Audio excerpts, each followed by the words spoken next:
Whereas mutation, the whole form only will be changed.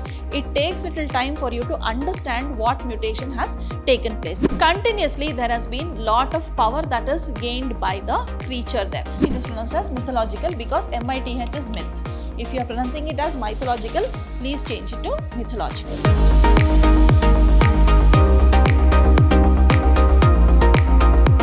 Hello everyone, I am Dr. Shalini, Professor of English, Vidhyaashram First Grade College, the Temple of Excellence, Mysuru. Today we are here to understand one of the poems prescribed by University of Mysuru for 2nd Sem B.B.A. We are going to understand about Ulysses by the Merlion today. So in today's session, we'll learn about the poet first, then about the theme. We'll move on to the summary, then the literary devices, if at all there are any, and also the new words. So these are the contents that are there in today's session. We'll start by learning about the poet. So he is the great poet who has written this Ulysses by Merlion. His name is Edwin Thumboo. The complete name is Edwin Madison Thumboo. So he was a Singaporean poet. You might have got that clue when I said that Ulysses by Merlion, isn't it? Merlion is that the signature idol that is there in Singapore. Fine. So he is a Singaporean poet and he is an academician who is regarded as one of the pioneers of English literature in Singapore. So he was the pioneer of English literature in Singapore. He started introducing English literature in Singapore. He started lot of translations, he has written lot of poems, he has written lot of essays which actually show most of his essays have the common theme there, that is the cultural identity. So let us see what is there in this poem also. He is regarded as actually the greatest poet who introduced English literature to Singapore. He is an emeritus professor at National University of Singapore. He is there even today and people feel very blessed there whenever they get to meet him or they get to work with him. He is an emeritus professor there at the National University of Singapore. He compiled and edited some of the first anthologies. Anthologies is the collection of poems. Fine. So many anthologies of English poetry. So this is the English poetry that is he has edited and he has compiled also. And fiction. He has also taken fiction from Singapore and Malaysia. So he translated all this literature that was there in Singapore and Malaysia to English and he has made a collection of that there. So he is a very knowledgeable person. There are no words to describe him. Fine. So we get to know about him through this poem, that is Edwin Thumboo. Let us see what is there in this poem. To understand with, we'll start with the theme of the poem. So we'll understand the theme of this poem here. This poem tells us about wandering, rootlessness, or maybe unity in diversity, progress, modernization, hybridization. Then we have loss of cultural identity. So all these are the themes that are used in this poem. So how is this possible? Like so many themes that are used in this poem. So this poem actually talks about the cultural identity, the rootlessness. That means he is talking about the people who have migrated to Singapore and they have to give their roots over there. They have to keep their roots over there. So that he is talking about the Singaporeans who do not have proper roots. That is, they are not too much into the society. They are not able to adapt themselves to the society. So he is talking about that. So he introduced that English literature here, as I said before. So that also talks about the Singaporean society only. So due to this modernization, how people are finding it difficult to adapt themselves. So that is what he is talking about in this poem, and most of his works are about such themes only. He also talks about this rootlessness, how he wanders and finds a place over there, finds a proper place over there and finds the proper root there in the society is what he talks about. Then loss of cultural identity. So he is talking about due to this hybridization means there is a level shift from one to another. So that time what kind of loss of cultural identity happens? That is the new generation actually forget the old generation's practices and all. So that cultural identity is lost. So he is talking about that there. So he has just taken this character, that is Ulysses by the Merlion. Fine. So let us now get into the summary of the poem. So it is in first person narration. What is first person narration? That is, the poem starts with I. Okay. So you can notice whether there are rhyming words or not. If there are no rhyming words, then the literary device that is used will be enjambment. Fine. I have sailed many waters, skirted islands of fire, contended with Circe, who loved the squeal of pigs, passed Scylla and Charybdis to 7 years with Calypso. So he is talking about various places over here, how he has sailed many waters. That means he has crossed many seas, you can say. Fine. So here waters actually means sea or ocean or whatever he is crossing. Fine. Usually water will not a countable noun. It does not have plural form. But here waters actually means this sea and this ocean what he is crossing. Skirted islands of fire. The temperature is too much. The islands that have fire also. That means which are too hot also. Contended with Circe. So he is talking about the places there. He is talking about the ancient gods that were there. So the author or maybe Ulysses what he is talking about, the character what he is talking about, he is the narrator in this poem. So Ulysses is talking about over here. You might be knowing about Ulysses, isn't it? Ulysses was a great explorer. Fine. So that one only he has used over here, and he is talking about how he has crossed many waters and how much of experience he has gained to 7 years with Calypso. So he is talking about the duration he has sailed in the waters. Okay. So the next stanza is actually not a stanza kind of division that is done here, but I have just chosen few lines so that it will be easy for you to understand. So heaved in battle against the gods, beneath it all, I kept faith with Ithaca, travelled. So he is talking about the gods, the places over there. Travelled and travelled. You can see there is a repetition of this word. So this is also a kind of literary device, that is repetition. So this is also a kind of literary device. So he had faith in some place and he travelled and travelled. Fine. Suffering much, enjoying a little. So according to him, the suffering was more compared to the enjoyment what he had. Here it can be the journey of Ulysses what he is talking about, the narrator is talking about, but he is talking about the people who are there. Their suffering was more compared to their enjoyment in the society. Fine. So they have suffered much. So here one person represents the whole society. So suffering was more, enjoying little, met strange people singing, new myths, made myths myself. So he has explored so many things. He has met many strange people who were singing.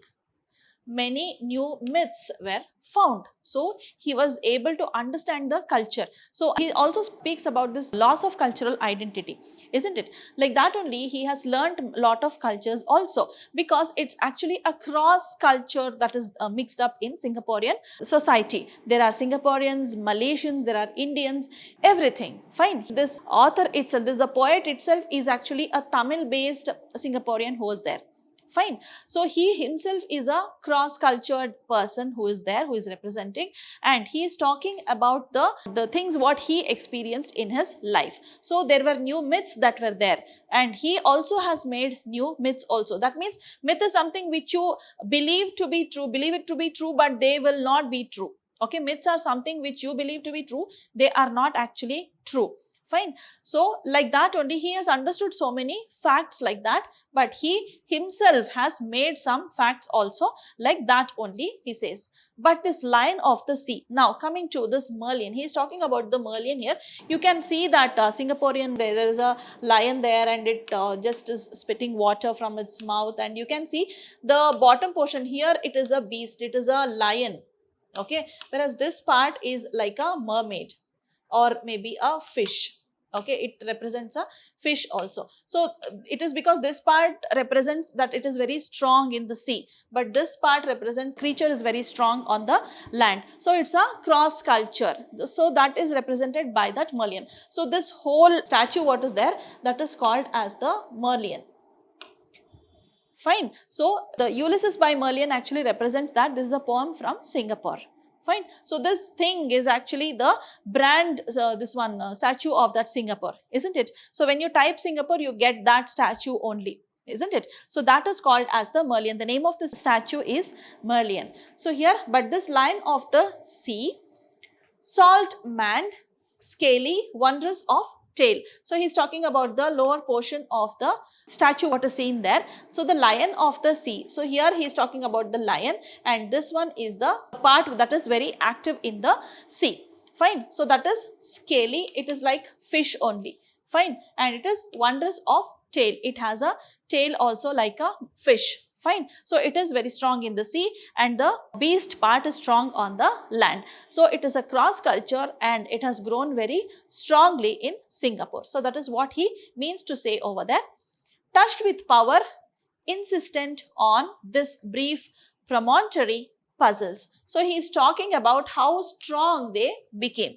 So with power, he has got that power, that Merlion has got that power there. Insistent means continuously on this brief promontory. So continuously he has been in power. He is very powerful to adapt to the society there. Nothing, nothing in my days. Again, there is a repetition here. Nothing, nothing in my days foreshadowed this, half beast, half fish. Yes, this is the Merlion he is talking about. So this is the name of the beast there. This powerful creature of land and sea. So the power what that creature has got, touched with power, insistent. So continuously there has been lot of power that is gained by the creature there. So half beast, half in the sea. It actually is a very powerful creature of land and sea. So both the places it is actually very powerful. That is what the poet is talking here. So here the literary devices what we saw here, I already told you the repetition, that is few words were repeated. Nothing, nothing, or maybe travel, travel and travel. So this way it is repeated. Fine. So this is one of the literary devices, and you can also see enjambment. It is written in free verse. This poem has no rhyme scheme. Okay, you could see, right, there were no rhyming words at all. So there is no rhyme scheme. That means this poem is written in free verse. When it is written in free verse, it doesn't have a rhyme scheme. Fine. So the enjambment is the most commonly seen literary device. Enjambment, you already know, the sentence doesn't end here. It has no end here, no full stop only. It ends somewhere in the middle, and the sentence starts somewhere again in the middle. Again, it may end somewhere there and begin like this. So such a usage of words is called as enjambment. Fine. So this is seen whenever the poem is written in free verse only. Fine. Yeah, this poem might seem, for you, it might seem like it is not understandable or something like that. But the poet is talking about the basic theme you should understand, then you will be able to understand the poem better. So what is the basic theme the poet is talking about? He is talking about cross culture. He is talking about loss of cultural identity. He is talking about the hybridization, how Singapore has grown, then how it is cross-cultured, how there is rootlessness, means people from other place come there, they struggle, and then they get their root, they get a proper hold in the society. So these are the themes spoken by the poet, and the same words, the same theme is carried over in the words that he has used. So you have to understand the theme first and then read the poem, then you will be able to understand it better. Let us go through the new words that are there in the poem. Yes, the new words are very important because those are the ones which made your understanding very difficult, isn't it? So to begin with, it is calypso. I didn't tell you the meaning over there because we had a separate slide for this. Fine. So go through these new words and then read the poem. You will be able to understand it better. So calypso, it's a kind of West Indian that is originally from Trinidad. Okay, so this is a Trinidad that has the root in Trinidad, music in syncopated African rhythm. So this is actually a kind of music. Fine. So calypso is a kind of music that has origin in Trinidad. Trinidad is a place. Fine. So that has root in Trinidad and it is actually blended with this African rhythm. So that is called as calypso. It's just a kind of music. Fine. So that comes to Singapore also. So that also is actually a cross culture that has blended in Singaporean society. Then we have this heaved. Heaved means to produce. So something that is produced. So something that is heaved means you produce that. Fine. Then we have this Ithaca. Ithaca is actually the name of the Greek island. So when we spoke about that, when I told you that Ulysses has traveled from one place to another, so there he uses all these like Ithaca and two more places he uses over there. Then myth, a traditional story which may be true, may not be true. Most of the times it is a myth, means it is actually false only. A traditional story usually it comes in this folklore and all. Okay, folklore and all, you get to read some stories and all. So that is actually traditional and it will not be true, and that is called as a myth. You come across this mythological story, right? You don't pronounce it as mythological, you pronounce it as mythological. Okay, it is pronounced as mythological because MITH is myth. If you are pronouncing it as mythological, please change it to mythological. Fine. Then wondrous, wondrous, you can get the meaning only, like a feeling of wonder, isn't it? Wonder, wondrous. So here, inspiring a feeling of wonder or delight, something that is marvelous, superb, extremely good. So that is nothing but wondrous. Then we come to promontory. Yes, I didn't tell the meaning of this also there.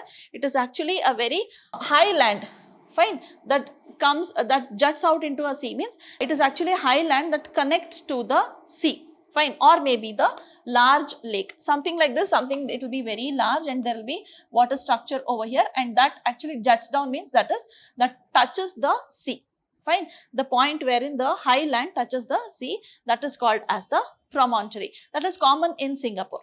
Fine, this is very commonly seen in Singapore. Then we have bounty, which means reward. Fine, nature gives us a lot of bounty, that is rewards. Fine.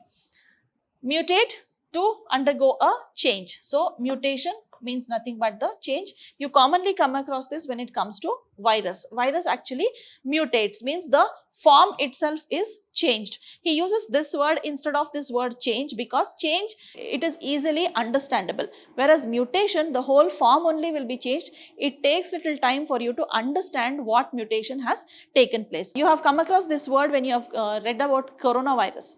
Okay, so that virus has mutated, means the other form, the other variant will be found. So this is what he talks about, mutation. Here he is not talking about the virus, but he is talking about the culture, the Singaporean society that has mutated, the culture that is mutated here. There is a lot of change because of that cross culture connection. So that is what he talks about over here.